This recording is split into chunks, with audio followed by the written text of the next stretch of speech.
Welcome into today's 8-10 Rewind, where we try to attack the problem that is Kansas State's basketball program at the moment. Now, Joe had already put out his bracketology report for today and still had them as a team in the last four out. So, if they're one of the first four out of the tournament, that means they can still realistically play themselves in. And one of the last four teams in is TCU, a team they have coming up this Wednesday. But is it enough?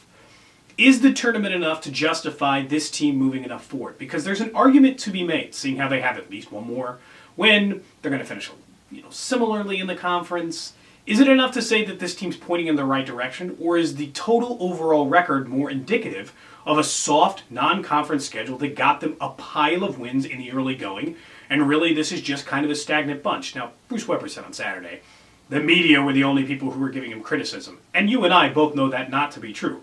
Although I am a member of the media, and I am criticizing, therefore I am no different.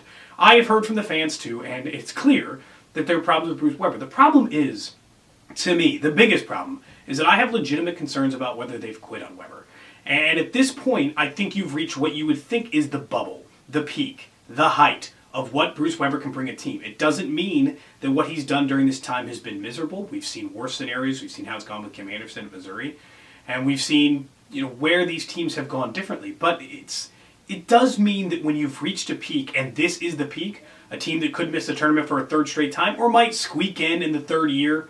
This year, they get a TCU win, they get a couple wins in the Big 12 tournament. I mean, they can't make the tournament. But even, is that enough? This team just lost by 30 points to Oklahoma, the worst team in the conference this season. I feel like they've quit on Bruce Weber, and I think you've seen the peak of Bruce Weber, too, with K-State. Let me know what your thoughts are in the comments below. We'll also take your thoughts on Twitter, of course, at Sports Radio 810 WHB. I'm Cody Tapp. This is your 810 Rewind.